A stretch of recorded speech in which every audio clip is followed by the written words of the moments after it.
usab nato nga panagkita sa ato ang School Division Superintendent Ma'am Gingy Veloso diri mismo sa iyahang buhatan aron ato siyang mapangayuan og update ug unsay mga nakahan-ay na usab nga mga activity sa DepEd o Roqueta. Mayong adlaw kanatong tanan and malipayon ako nga ni ana ko diri nakig-uban kaninyo through the Oroqueta City Community Channel.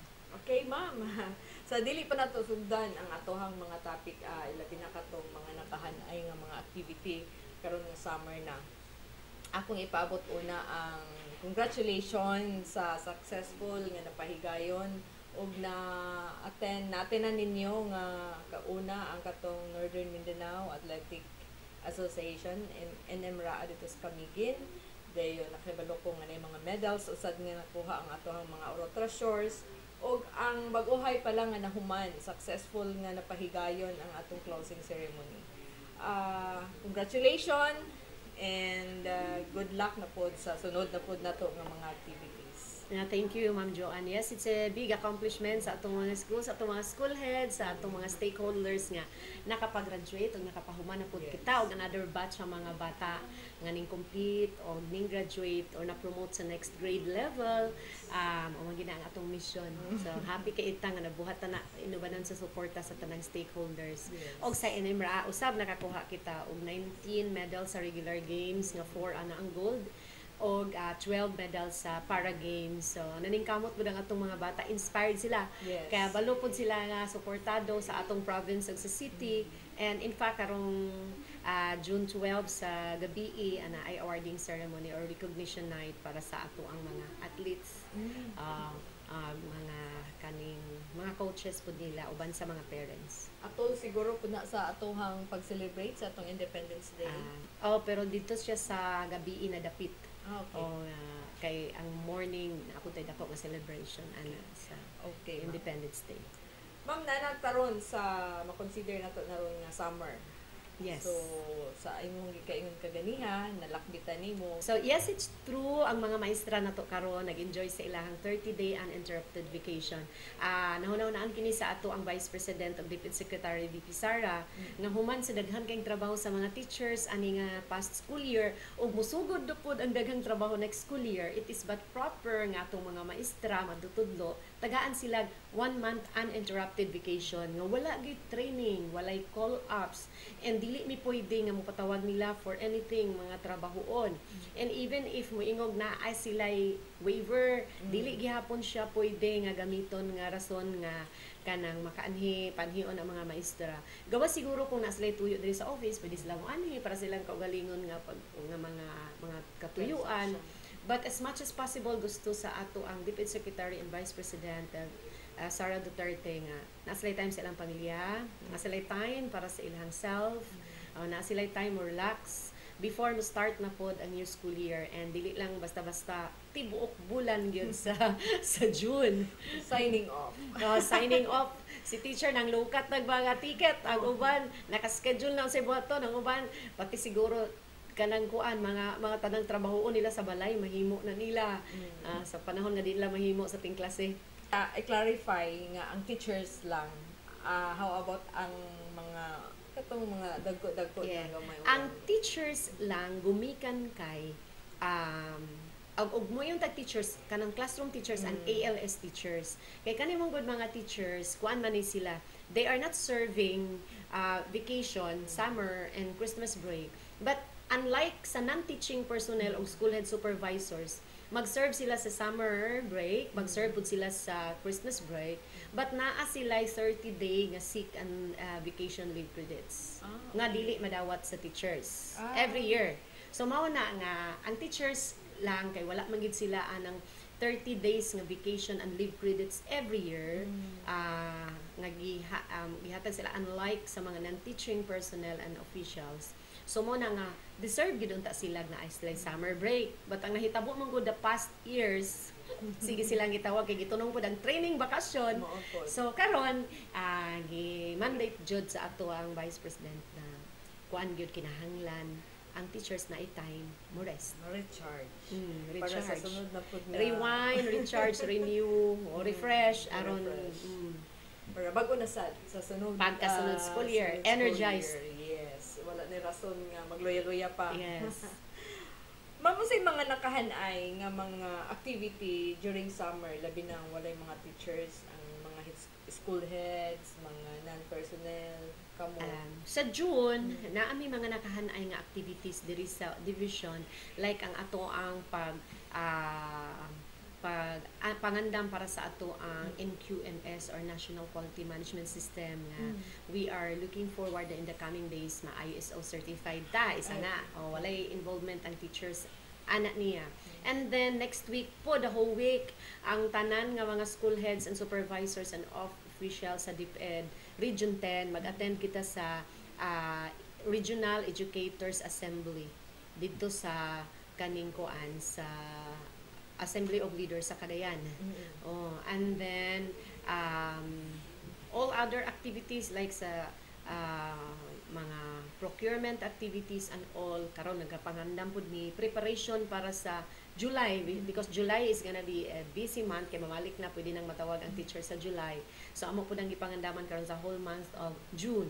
Aside pod sa atong mga bata, na-busy pod sila. Kay mo participate man kita sa celebration sa city sa kaning Independence Day nga ang atong mga bata natay pipila ka schools nga mo perform during the Independence Day celebration of the city. And this time it's different because they will not be accompanied by their teachers, they will be accompanied by the non-teaching personnel of the schools and their parents. Yes. So rest good. The teacher. Well, kung si teacher gusto gid siyang mutanaw sa iyang mga bata nga nag-perform, dili pud siya nato balibaran. Pero wala nato siya gitawag, wala nato siya gisugo, wala sa ilang kabubuton sa ilang kabubuton ra gid na nga moanha sila. Pero wala nato sila gitawag, wala na sila gi-invite. Bisan pa sa flag raising, ma'am, nga mo attend sila. Yes, wala nato sila gi-invite kay kanang very clear man ang memorandum nga dili tawgon dili imbitaron and not even a waiver sa teacher nga maka-justify nga gitawag sa school head. So pero kung gusto gid silang mo anha, why not mutanaw sa ilahang mga bata pero wala gyoy paper trail or any message nga mag-prove nga gitawag nato sila. Sige, kay mo ni diferensya, mo ni kalahian sa celebration sa independence adtong nang labay na kay naman gid ang mga teachers during sa flag raising no every morning mo gid na siya ipahigayon and this time wala ang katurang mga head teachers Pila actually sa gistoryahan naman ni Mayor nakasabot si Mayor I understand ma'am that is the reason why I expect you itap ang non-teaching and their parents and kalipay pud sa ginikanan makita lang mga anak na mag-perform proud sad sila mo perform ang ilang mga anak. So, mo ano to yung mga nakahanay nga mga sa June. Sa June. Sa ato ang July, pwede makahatag na batag initial ato nga mga schedule nang para in preparation sa ato hang opening na po. Yes. Kaya ang sa atong July sugod na dayon pagka 1. July 1 to 19 kana ang atong National Learning Camp.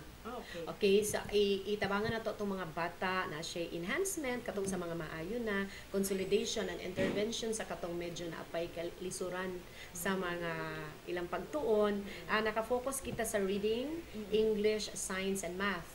So ang involved nga mga bata ani grades 1 to 3 o grades 7 to 10. So ang muhandol ani naay teachers nga ning volunteer nga mohandle but wala na to gipugos ang teacher. So nangayo ta og intent gikan sa ilaha kung kinsay gustong mo join and daghan pud ang nag-show og intent nga mag-join. And if makulang ang teacher, that's the time nga mag-hire pud ta og mo-assist nato from the field nga katong sa mga applicants. Siguro sa ingon ana kuha na siya July 1 to 19. And then pagka July 22 to 27 Brigada Eskwela. Siyempre involved na si teacher ani. Sa Brigada Eskwela, kabalo naman ta anak kay regular naman nato na buhat. And then July 29, it's gonna be a big day when we welcome back our learners to our 51 schools kay kanang start of the school year na ang July 29. Yes. Sayo siya. So 1 month ra ka pinang ilang vacation, no? 1 month ang uninterrupted and another month po. Sa mga bata, 1 month sa mga ra ka bata. no? Mahulog og 2 months sa mga bata nga dili appeal sa summer national learning camp. But amo gid silang gi-encourage nga mag-appeal. Gisayas inani pud siya gi-shorten na kay happy pud ta nga mo pay balunga. ang gitarget pud nga end of the school year next school year kay kuan na pud siya kanang April 15. So masayo-sayo. Masayo-sayo na siya basin mabalik na ta sa Nahinay siya mo balik sa nahinay na normal ta balik sa schedule. normal. Okay. So at least nanatay mga basihan na to ng mga date Yes. sa mga hitabo. Ma'am, ang pagdawat sa mga bagong kanang pagpa-registered sa atong mga bata, kinus-aman sugod sila kay di man sila pwede makapa-enroll this June Yes. kay gumikan walay mga teachers. Yeah. But if they want, the school heads are naa sa eskwelahan. Ay, okay. Kung gusto sila mo pa-enroll.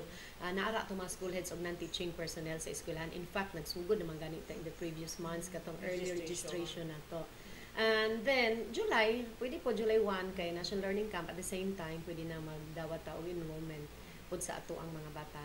Present ang nga report card, katong sa pangubang requirements, o wala pa ang report card.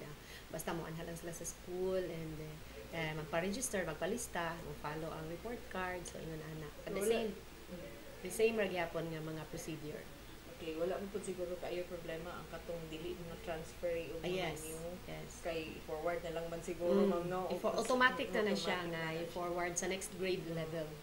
Ang problema is katong mga na mga bagong magpa-enroll, Oh. then katong na ay mga transfer.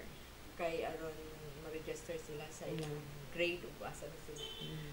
Ma'am, napakay gustong ipaabot nga wala nako na lakbitan karon para sa ma-update ang atong mga nanay ug ang mga estudyante ug ang mga katawan nila sa dakbayan. Maura gihapon ang sa ato ang ginapaambot kada tuig nga sa pagsulod nila sa school ang atong mga bata sa public school ug pa-enroll libre. So maura gina atong balik-balik, and in fact naatay mga initiatives nga naatay partners and stakeholders nga maghatag og mga free nga mga school supplies sa identified schools, so dili tanan nga schools na mga identified schools. But ang ika-assure lang gid nato nga sa public school ang enrollment libre. Dayon wala tay mga conditions nga gihatag nga makasulod sila as long as qualified lang nga mo enroll ana nga grade level. So mao ra na ato ang pangayo, but as to mga payment and all, wala gyud bayad ang pagpa-enroll sa DepEd, and kami sa DepEd Oroquieta City maningkamot gyud nga paghatag sa tanang best na mong mahimo alang sa atong mga bata nga atong gitawag og Oroquieta Treasures. So among gi-expect og ihawhag nga unta makaw na nga katong og na gusto mo transfer og katong mga new enrollees, even if wala pa kapalista ang kinder, grade 1, grade 4, katong mga kinder, grade 1, grade 7, grade 12 o panalitan o pa sila kapalista adto ang early registration pwede sila mapalista. Ang katong mang transfer pod pwede anytime basta na alang ang school head, but next week non-teaching personnel lang mabilin kay wala ang school head.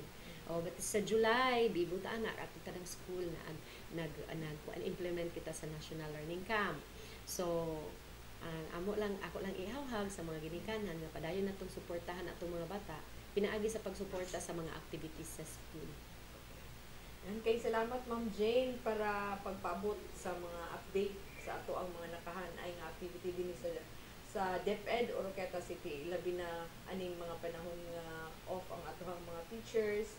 Dayon pagbalik nila sa July na pusot-pusot hangtod sa pagbalik na sa atohang bagong klase sa 2024-2025. So I hope guided mo sa mga impormasyon nga atong gipaabot karon, o ang mga nanay ma-encourage pod sa pag-apil sa Reading Camp, National Learning Camp. National Learning Camp para usab ang inyong mga anak mas mabaid pa para ma-prepare, maandam siya sa sunod na pod-abli sa klase. Ma'am Jane, salamat kayo sa time. O mao diri nanukad sa buhatan sa DepEd Oroquieta City atong nakauban si Ma'am Jane G. Veloso, ang atong School Division Superintendent.